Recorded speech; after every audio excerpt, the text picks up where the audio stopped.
find it fascinating that more people plan their vacation with better care than they do their lives. Perhaps it is because escape is easier than change. Jim Rohn.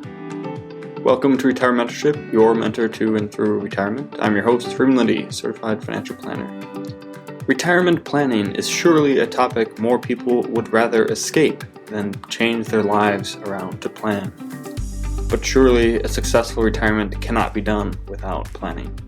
Retirement planning is step 5 in the creating a financial planning process and has 2 components: pre-retirement planning and in-retirement planning. Pre-retirement planning is planning when one can retire, how much capital they need, and how it should be structured so that they need not return to work. Then you have in-retirement planning. This is planning how to be retired, how to distribute that capital when you've retired and align it with Social Security, Medicare, and other retirement strategies. This podcast is called RetireMentorship, your mentor to and through retirement. Pre-retirement planning and in-retirement planning is our specialty. And we're going to break this step in the creating a financial plan process into 2 parts, spending time on both pre-retirement planning and in-retirement planning.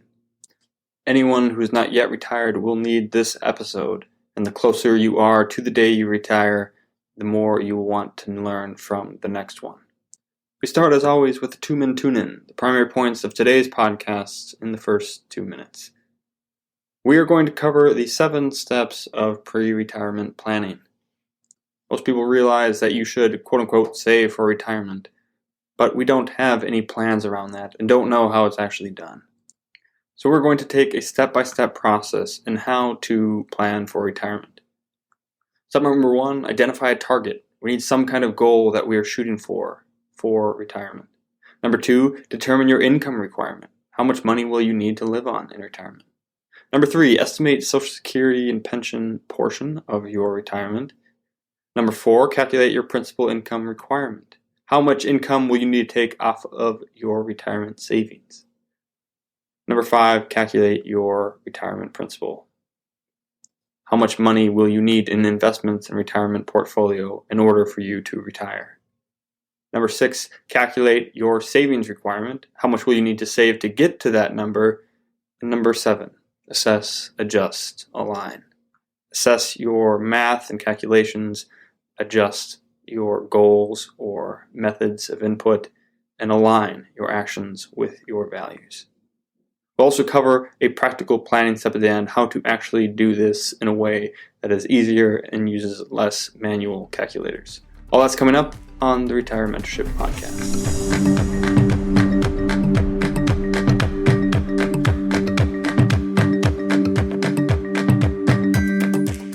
Creating a financial plan, step 5, retirement planning, specifically pre-retirement planning.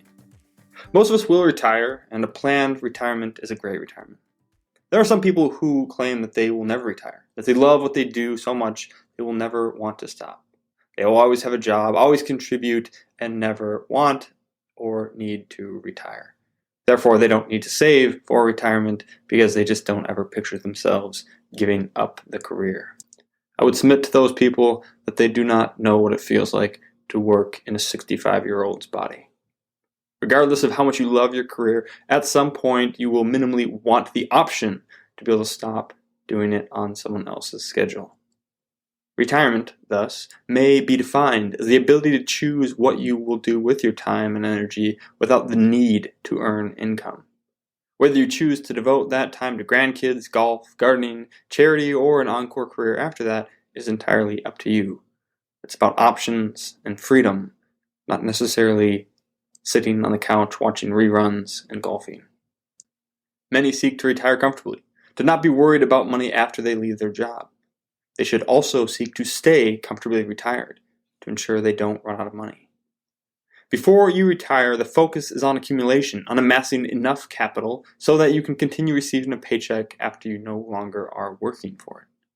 The further you are away from retirement, the more nebulous it becomes and the harder it is to make specific plans. The closer you get, the more firm your plans can and should be. Pre-retirement planning begins like financial planning does, determining where you are and where you want to be. Here are the steps. Step number 1 in pre-retirement planning. Identify a target. The old, I'd like to be retired by. Pick an age that you think you'd want to be retired.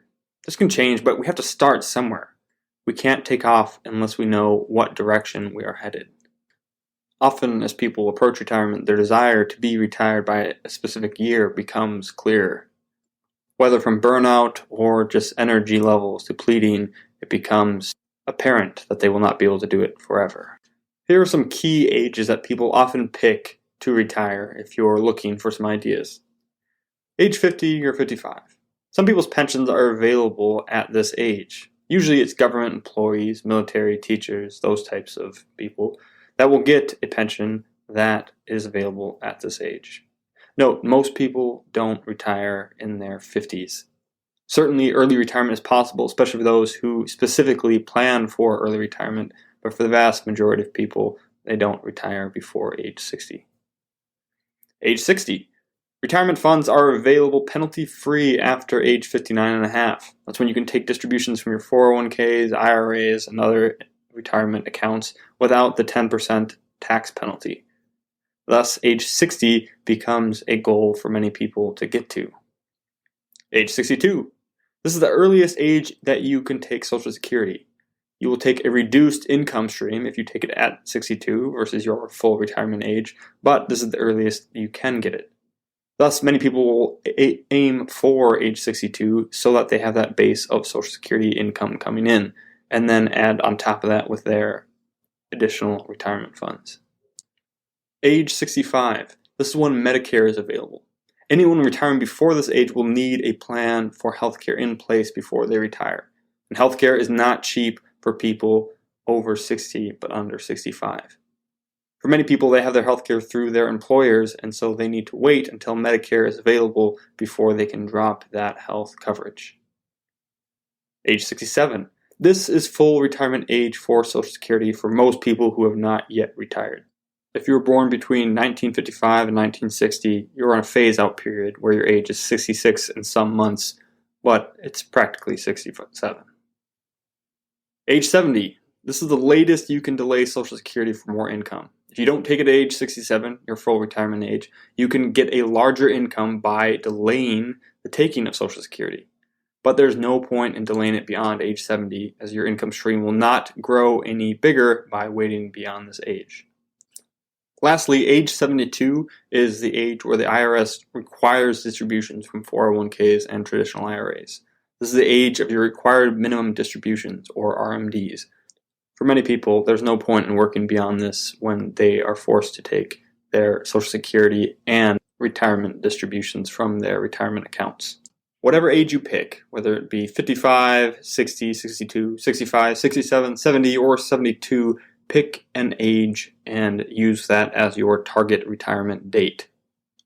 It gives us a goal to shoot for, and we can always adjust it up or down depending on how the rest of the pre-retirement planning happens.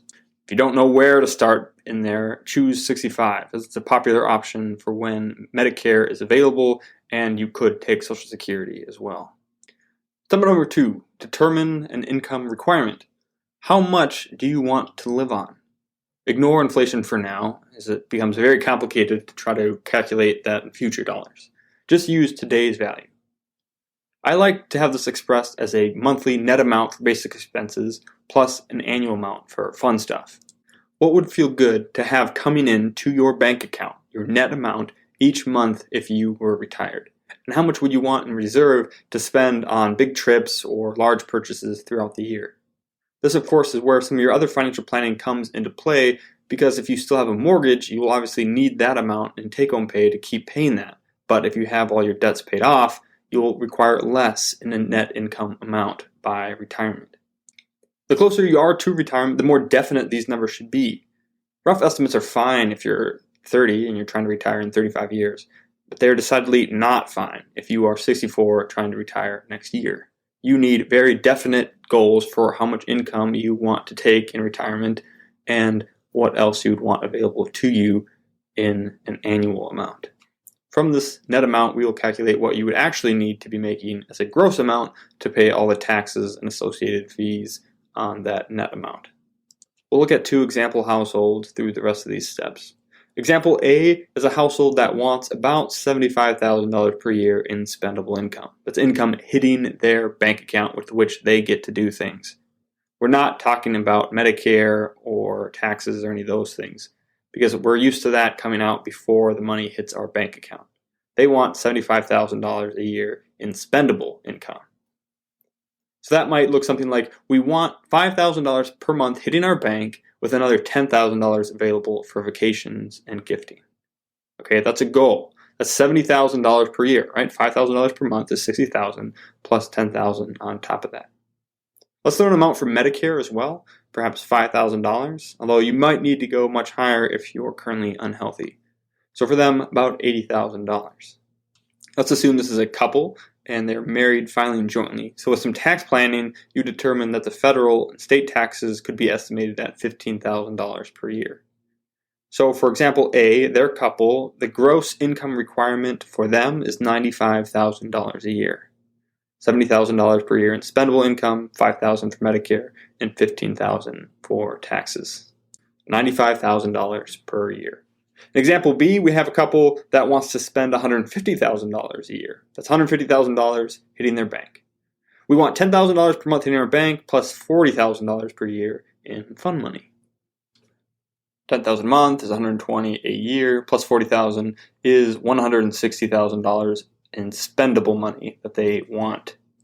Let's throw in $8,000 for Medicare for this couple, plus another $60,000 in taxes from some tax planning, and they're at $228,000 per year gross that they would need to earn in order to have $160,000 per year in spendable income. These examples may sound high or low compared to where you are. We're just using them as examples. You can also start to see at this point where the other elements of financial planning come in particular tax planning. These gross income amounts are assuming that all of their income is taxable. If couple A wants $70,000 a year hitting their bank account, they would need to have a gross income of $95,000 a year if it is all taxable. But if they have Roth accounts in there because they planned for it, then the gross income amounts will be smaller because they will be able to take some of that in Roth dollars. This is even more key for example B, who are in a much higher gross income tax bracket. They may have wanted to do some tax planning and have greater Roth accounts to lower their total retirement tax bill. So again, step 2 is to determine your income requirement.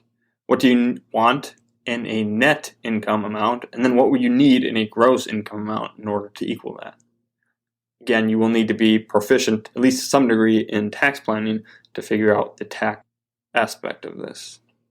Step number 3, estimate your Social Security and pension portion of your retirement. If you have a pension, you can run estimates on what your monthly income will be at your target retirement date. Most pensions allow you to do this with some kind of online calculator where you can put in your age, years worked, or whatever calculations that pension uses to determine your retirement. This will generate some kind of estimate that then you can plug into your retirement. What kind of base is this giving? If you're getting a pension for life in your retirement, then that will create a base layer that will suck up some of that income requirement we calculated in step 2. The important thing here is to remember how you want this calculated. Many pensions allow different options in terms of how you take it. For example, if you're taking it for your life only, it will give you a higher monthly benefit than if you want something to go to your spouse if you pass away. Most people, if they're married, will do a joint option because otherwise, if the pension holder dies right away in retirement, the spouse will get nothing for the rest of their lives, which can destroy their retirement plan. So if you end up using a joint option in retirement for your income, don't estimate it now with a single option. Estimate it with the joint option to find out that first base layer of income in retirement.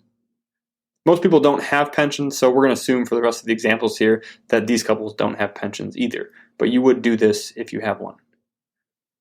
Everyone in step 3, though, will run a Social Security estimate. You can do this on the Social Security Administration's website, which is ssa.gov. If you haven't created a profile yet, you'll want to do that, and you'll want to download your latest statement and review your income history for errors. Every once in a while, they will miss something and report a 0 on a year or an inaccurate number. If there's an inaccuracies, it will affect your Social Security payment for life, so you want to review these periodically to make sure they have it right.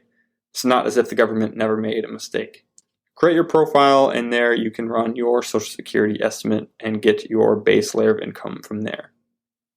So let's say our example couples did this, and example A result was $48,000 per year for 2 Social Security incomes if taken at their target retirement, and for B it was $57,000 per year for both Social Security incomes if taken at their retirement target.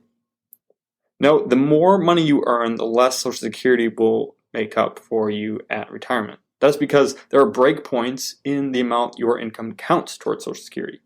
So even though it would appear as if example B makes twice as much money as example A in their working years, their Social Security incomes are not twice as big. Of course, they may also be taken at an earlier age, and there's a variety of other reasons why people's Social Security will not be even. So step 3 is to estimate your Social Security and pension portions of your income, if applicable. Step number 4 is to calculate your principal income requirement. Social Security and a pension, if you have it, will make up a base layer of income. If you need X amount per month, Social Security will take a chunk of that out for you. You will then need to derive the rest of your retirement income from your retirement principal. The retirement principal is the capital sum of all your retirement investments you have. We will reverse into what you need for a capital sum by figuring out how much we need for your income. So first, we want to subtract your annual Social Security and pension, if you have it, from your gross income requirement from step 2. Remember, we determined that in step 2, what do you need in a gross amount, and now we want to subtract step 3 from that to figure out what we need remaining. So, for example A, their principal income requirement is $47,000. They had $95,000 in gross that they needed, minus $48,000 in Social Security equals $47,000 remaining that they will need to make up from their investments. For example B, they're going to need $171,000 per year from their retirement principal. So step 4 is calculate your principal income requirement, which is essentially the amount of income you will need from your investments. Step 5 is to calculate your retirement principal. Your retirement principal, the capital sum of all your retirement accounts, will need to be enough to create a retirement income you cannot outlive. To wit, it will need to create an income that lasts the duration of your retirement, goes in the direction it must go to exceed the cost of living, and to have the deviation to flex with the changing landscape. You need 3-dimensional retirement income. We covered this in episode 2, The Principal Problem. Go listen to that episode if you haven't yet. You will peel off a percentage of your retirement principal each year to cover your principal income requirement. You cannot take off too much or you will run out of money. What is more, you will need to take a greater number, on average, each year to match the rising cost of living. Your retirement principal will need to be big enough so that the average growth of the principal minus the average annual inflation equals your withdrawal percentage. Use reverse math to figure this out. The calculation depends on what you use for assumptions and is deeply tied to what your investing plan is in retirement. If you assume inflation is 2% and your portfolio will average 6%, you can withdraw 4% of your retirement principal each year. 6% growth minus a 4% withdrawal rate leaves a 2% net growth to your portfolio. 2% growth means the next year your 4% withdrawal will be 2% higher, keeping up with the 2% inflation. I know that's a lot of percentages and all that, but the math does work. You want your withdrawal plus your inflation to equal the growth of your portfolio. If you assume your inflation is 2% and your growth will be 7%, then you could withdraw 5% on your portfolio.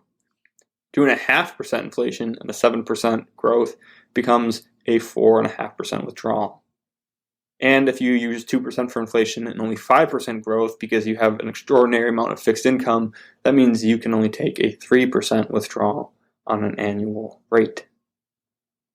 If we assume a 4% withdrawal rate, your retirement principal needs to be 25 times larger than your principal income requirement. So for example A, if they're assuming a 4% withdrawal rate, they would need $1.175 million. 4% of that number is the 47% that the client needs that they calculated in step 4. Example B, they need $4.275 million, which if you take 4% of that number annually is the $171,000 per year that they needed. If we use a 5% withdrawal rate instead of 4, the numbers change. We only need it to be 20 times larger for a 5% withdrawal to equal our principal income requirement. So for example A, that's $940,000 in retirement savings, and example B would be $3,420,000. That's a huge difference. The difference between assuming a 6% rate of return and a 7% rate of return is almost $250,000, and a full million for these two examples. Having to reach one number or the other before you can retire means retiring several years earlier or later. What you can withdraw depends on your investing plan, and your tax plan, and your insurance plan protecting against it. It's all connected.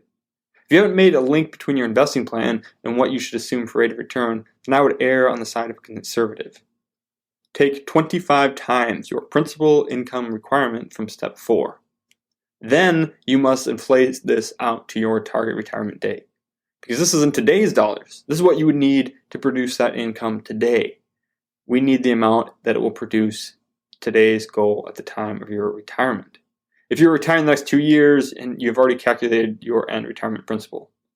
If you're several years or decades out, you must inflate that number because everything will be more expensive by the time we get there, and you will need a bigger portfolio to generate the same standard of living that you are enjoying or planning on now. We'll use a time value of money calculator. And I'm not going to spell this all out in the podcast. If you want to see how the calculation works, you can view the accompanying blog by going to retirementorship.com/29. It will take you to the blog for this article. If you've never used a time value of money calculator, they're available online, and it is a way to compound things over time using specified numbers. In this example, though, if these couples were retiring in 10 years, then example A would need not $940,000, but actually $1.15 million to retire, and the other couple would need not 3.4, but rather $4.2 million to retire and generate the income that they wanted. This is your retirement principal.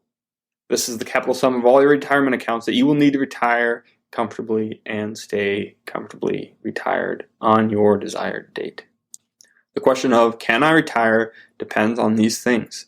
What do you need in gross income, and then do you have the retirement principal that can generate that income for your entire retirement?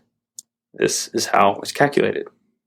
If you're pre-retirement, that means you likely don't have this retirement principal yet and will need to save to get there. And that's where step 6 comes in. Calculate your savings requirement. Now that we have our tentative target retirement principal, we need to calculate how much we need to save to get there. You already are on your way to this final number. You already have retirement savings, investments in your 401ks, pensions, IRAs, and other places. If you completed step 1 of creating a financial plan, get organized, then you will already know how much you have saved towards this goal. Don't underestimate the power of compounding. Many people look at their retirement principal goal and what they have now in despair because they are not halfway to their goal and they have less than 10 years to get there. But properly invested, your current assets may double or more between now and your goal. Adding to it will help. If you visit the blog, we have another calculation on how much you will need to save using a time value of money calculator. Again, it's too complicated to speak over audio, so you'll want to go to the blog to find out how to do this. This is a way to calculate the estimated amount you would need to save each month to reach your goal. This is all savings. So if you're getting a match to an employer, that would count towards this number in a monthly amount. If you're more than a few years out, you can't use this function because it assumes a flat saving rate. If you have 20 years to go, you'll be able to save more 10 years from now than you can right now. This monthly savings amount in this calculation will show it to be unattainable. Perhaps it tells you you need to save $2,000 a month, and you could only save $1,000 right now.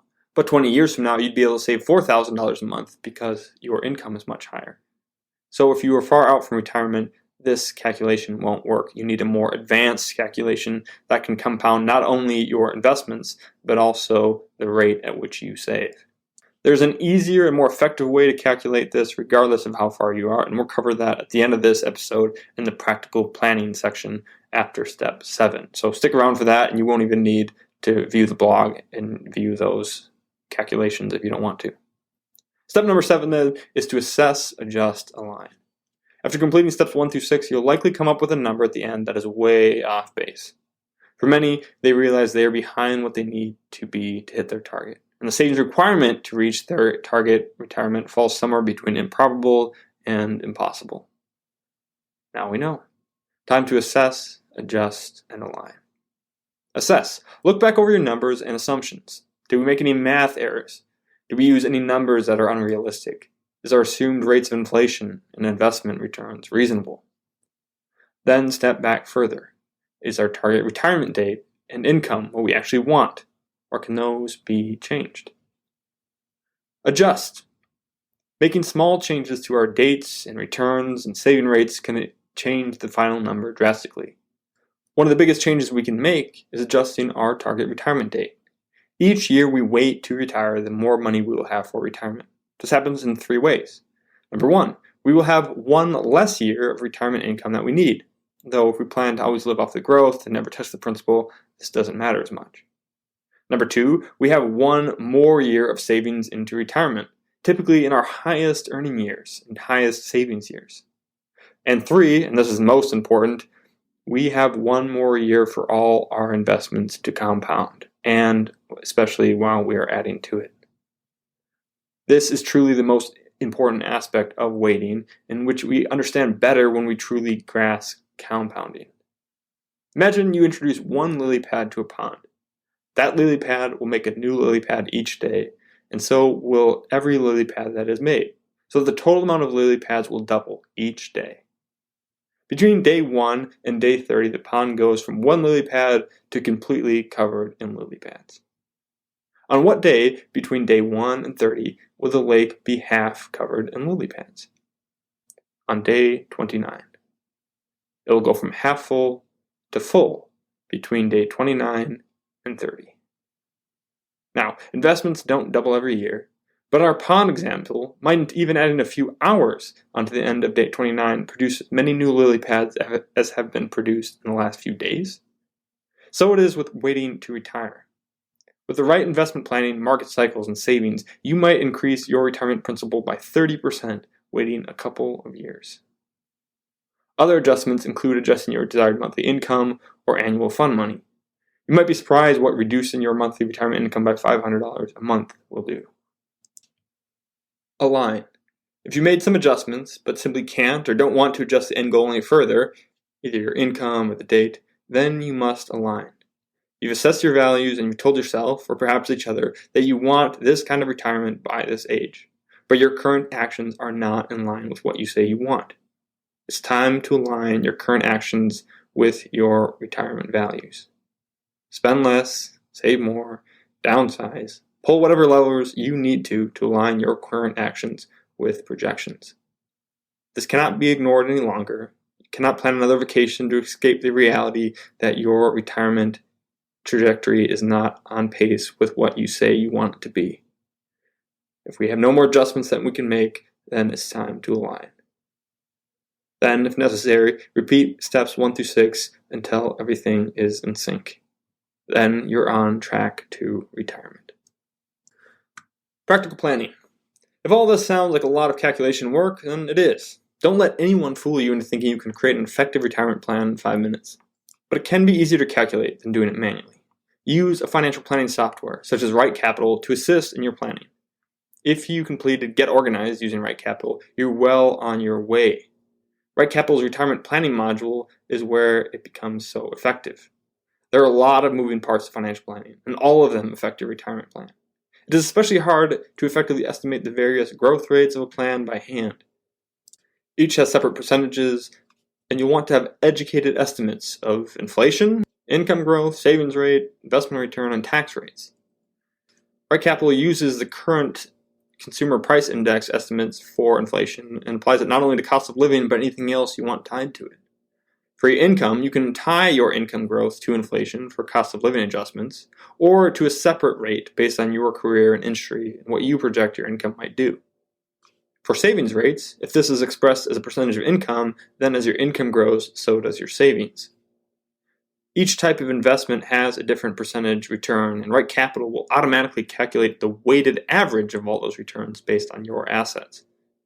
And as far as tax rates goes, Right Capital and other planning softwares will automatically deduct the federal and state taxes at all income levels, including when rates go up in 2026 when the Tax Cuts and Jobs Act expires.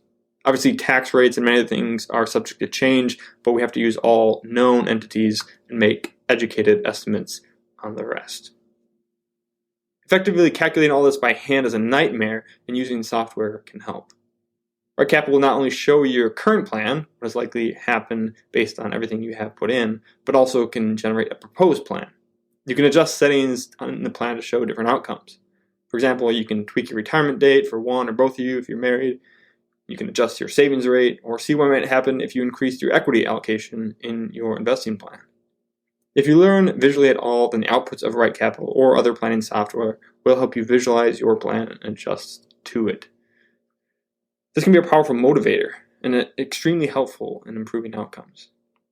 Here's a big warning, giant caveat. Garbage in, garbage out. Right Capital and any other software can only process what you put into it. If you feed it faulty assumptions and numbers, it will give you faulty projections. Anyone can manipulate software to show a fake positive outcome. Financial planning software is meant to assist with financial planning. It does not do the financial planning for you. This is why you may still want to seek a professional's help and assistance when using financial planning software, because if you make one mistake in the financial planning input, your outputs will also be a mistake. Use Right Capital or another planning software to help plan your retirement. It'll give you much better results than trying to do it manually. We have a link in the show notes or on the blog for how you can start using Right Capital for free. It's our gift to you. It's never too early to start planning for your retirement. Get started now, and your older self will thank you. This may still be overwhelming, and you may consider asking for help.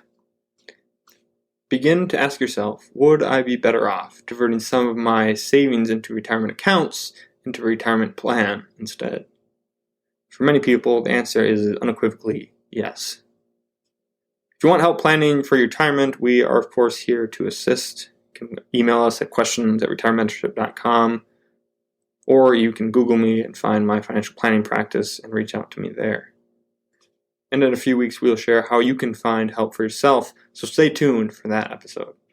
Next week, we will look at the in-retirement planning portion of retirement planning. Once you get there, what do we do next? How do we incorporate Social Security and Medicare and a retirement income stream into retirement? That's coming up next week on the RetireMentorship podcast.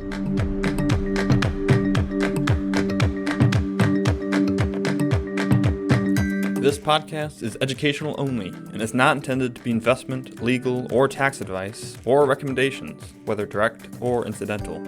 Again, this is not investment advice. Consult your financial, tax, and legal professionals for specific advice related to your specific situation. Never take investment advice from someone who doesn't know you and your specific situation. All opinions expressed in this podcast are the opinions of the speakers expressing them. All performance referenced is historical and is no guarantee of future results. All indices are unmanaged and may not be invested into directly. RetireMentorship is not affiliated with or controlled by any registered investment advisor, broker-dealer, or other financial services company.